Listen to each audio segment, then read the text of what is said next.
Hello, hello, hello mga kabinggayan. Ito na naman po si Ate Bing ninyo, vlogging the Diggle Village. Ayan po. Almost, ipopokus ko po sa inyo ang Diggle Village, guys. It's almost approximately 2 kilometers from my location because I'm on the top of the mountain, guys. So, once again, this is Ate Bing Pass. Welcome back to my channel. Watch for me, guys. Watching the Diggle Village.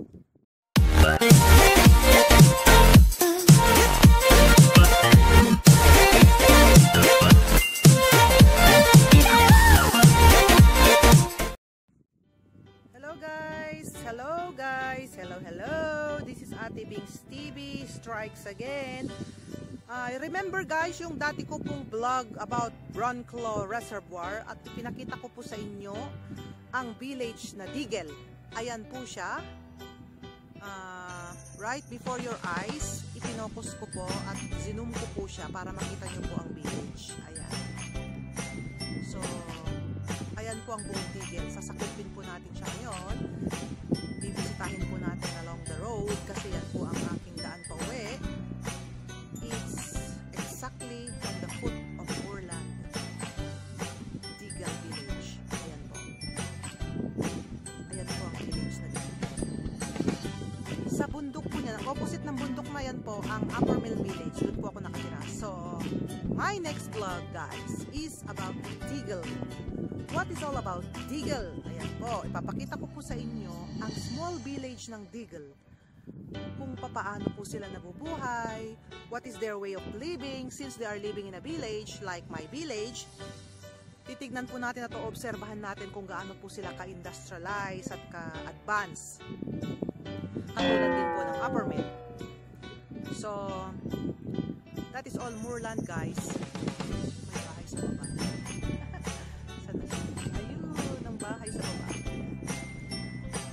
Considering that this village, Diggle, guys, this Diggle Village is almost nearby my road also as well. Ayan, papunta rin po yan ng Upper Mill Village. Ayan po. Ayan, papunta po yan ng Diggle Village. Babagtasin po natin yan. If you observe the other road up above the mountain, yan po rin yung road ko papuntang Upper Mill. Considering that that is a provincial road going to Oldham, guys. Ayan, going to Oldham. Ito pong road na to sa baba, kung saan po nakaparking ang aking sasakyan. Ayan. Ayan po. Kung saan po siya nakaparking. Right on the very top, kung saan po ako dumaan. Ito po ang daan papuntang Diggle. Diggle Village. Ayan po. So, I will drive slowly to observe what Diggle Village looks like. Kung industrialized po ba sila or how they could survive at kung gaano po sila ka-advance sa teknolohiya at ekonomiya. Sarili nilang village gaya po ng Upper Mill, which is the village I live. Ayan po. At of course, guys, dito rin po dumadaan yung bus papuntang Huddersfield. Ayan, dumadaan po siya ng Diggle Village. Ayan, guys. So, i-explore po natin siya. Titignan po natin because I'm on the top of the mountain para po mai-focus sa inyo yung Diggle Village. Ayan. I'm on the top at makikita nyo po yung mga bahay sa baba. There is also road going downstairs. You know? This road. Ayan po, yung mga road. Pwede po kayo pupunta sa baba. Ayan. May mga bahay din po yan papunta sa baba. So, you know, British people really love to live in a mountainous area. Yung wala po silang kapitbahay. Dun, para po sa kanila, guys, yun po ang pinaka-challenging life sa kanila. Ayan na po yung bus. Papakita ko sa inyo yung bus papuntang Huddersfield. Ayan po. Dumadaan po dito yung bus papuntang Huddersfield, guys. Ayan. Kumakaway yung driver. Hello. Kumakaway po yung driver sa akin, guys. Ayan. Yung normal road na sinasabi ko po sa inyo, guys, during my previous vlog sa Bronclaw Reservoir, dyan po yung road ko. Ayan guys, ang start ng Deagle. Ayan po, nandito po ako sa loob ng kotse.